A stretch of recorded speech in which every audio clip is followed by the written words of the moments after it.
Welcome to the Gray Area. It's your man Kevin Gray of 105.3 The Fan. You can follow me all over social media on Twitter, Facebook, and Instagram, as you can see in the corner over there, at Kevin Gray Sports. And you can catch me on the weekends on 105.3 The Fan on Saturdays from 10 a.m. to 2 p.m. with my partner, Will Chambers, and on Sundays with the two-time Hall of Famer, Chris Arnold. As you can see, we got a little bit different setup on the video now. We got a little professionalism going on the video. So I appreciate everyone who has liked the videos and subscribed to my channel. I really appreciate it. Been going through a little bit of changes with the channel. So got a little update, got a little graphics going now. So hopefully you all are digging that. And just wanted to touch base with you. Look, man, back to sports. It seems like sports all over the place, where it's Major League Baseball, the NBA, the NFL has got a deal worked out now that training camp will start on time next week. It's starting to feel a little more normal again in this whole new normal in the pandemic that we're dealing with. So it's really exciting to see that all of these sports are making their return. The NHL returns in August. Major League Baseball is already in the middle of its opening week. The NBA getting scrimmages together in anticipation of regular season play restarting next week, where the Dallas Mavericks will take on the Houston Rockets.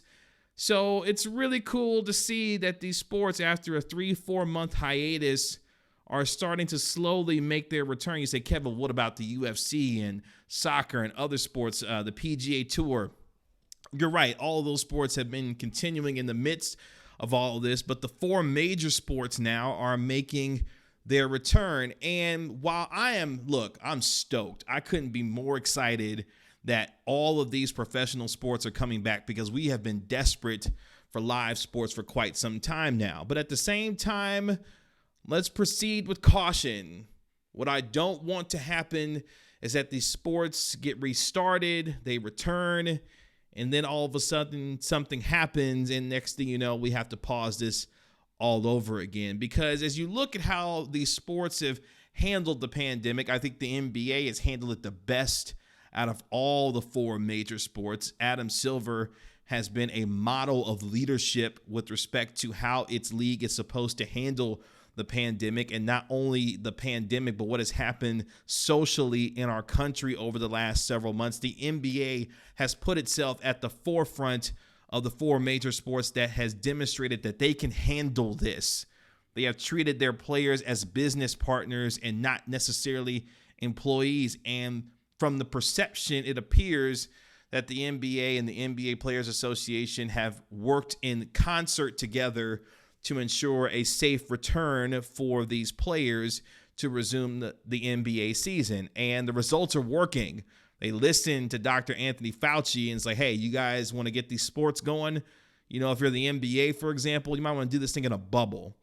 And the NBA has proved that it works, testing players every day. Last week, they had 0 positive COVID-19 tests among their players and staff. So look, the NBA has really demonstrated itself to be a real challenger to the NFL with respect to its business dealings. The NFL, for some reason, operated as if this pandemic wasn't really happening to them.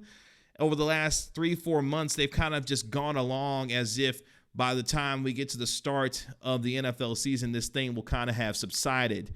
Well, that hasn't necessarily been the case, and the NFL found itself in scramble mode over the last couple of weeks to try and get a deal done, collectively bargain with the players to ensure that they got on the field safely with protocols that allowed them to return to the field. And it appears that they have done so with opt-outs and other clauses that give players the opportunity to not only get back onto the field, but if they feel like this is not for them this season, they can get out and still have an accrued season if they are high risk, or others, if they are still wanting to opt out, they would still be able to get some money while still being able to be a part of their team. So look, the NBA, the NFL, the NHL with their 2 bubble cities in Canada, Major League Baseball, they had a protracted labor dispute, if you will, kind of giving us a preview into what the 2021 negotiations are going to look like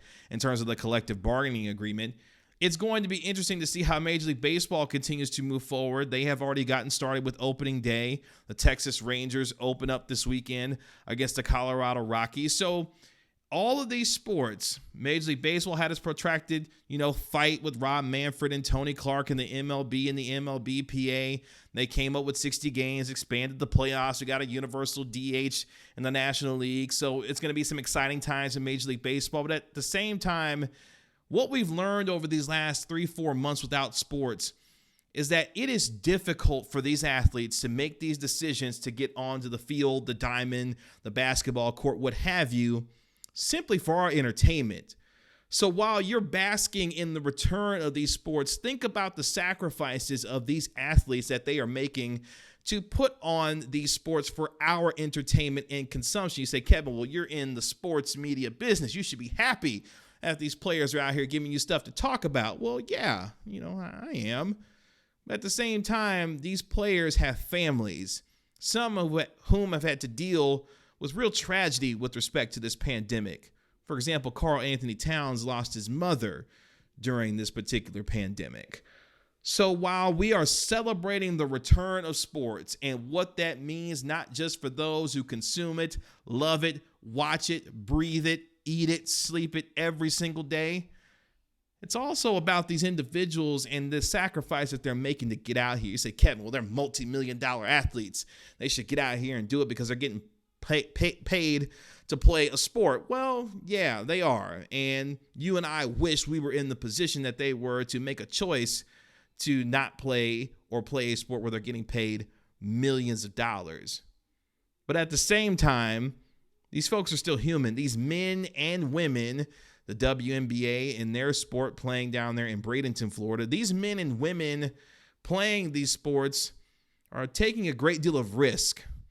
We've talked a lot about that with respect to the last 3 to 4 months. What's the amount of risk that a player is willing to take on to get out there and put on these sports for us, knowing that we are dealing with something that we've never really seen before in this manner? And you give these players credit for taking it on. And over the next 3 to 4 months, especially with the NFL, because the NFL has a whole other set of challenges that they have to deal with. There's nothing socially distanced about the NFL and the sport that they play. And you say, Kevin, basketball to a degree, soccer to a degree, but football is a little different. There's already the inherent risk of playing the dangerous game of football as it is, and then you add on top of it the pandemic and what that means for these players also. So while I am wildly excited that the NBA, the NFL, Major League Baseball, the NHL are all back and coming back, let's proceed with caution here, because the more and more this continues to be successful, the more and more our expectations continue to grow, especially if there's news that a vaccine could be potentially on its way soon. And even in stadiums like AT&T Stadium, where you could see fans at some point during the NFL season, the NFL making plans about what teams should be doing, making these protocols, teams making individual decisions themselves about how fans will move forward. The NFL even said, look, if you're going to go to a football game this year and you're going to be inside of one of these stadiums, our 32 NFL stadiums, you're going to wear a mask this year. And we've seen these NFL teams continue to make similar decisions even prior to the NFL making the decision themselves that if fans are attending these games this year, they will be wearing a mask, because it's about protecting you, protecting others around you. And at the same time, these players, these coaches, these personnel, all of these individuals who are making the sacrifice to put on their sport and the significant cost that it takes to put on these sports, we should be thanking them, because they really don't have to do this. Sports is not essential. You say, Kevin, you can't say that on a sports video. No, listen, sports are non-essential. But at the same time, these players, men and women, have made it their livelihood and their business to be an athlete. And for them to get back out onto the field, the basketball court, the diamond, and to resume sports is a testament to their mental fortitude and what they are willing to do, not just for them and their own individual pursuits of, MVPs, championships, the money, whatever the case may be, but also knowing that sports allows us to come together in a way that not really anything else can. Sports is a great equalizer and unifier. And what we've seen over the last 3 to 4 months is that we need each other more than ever.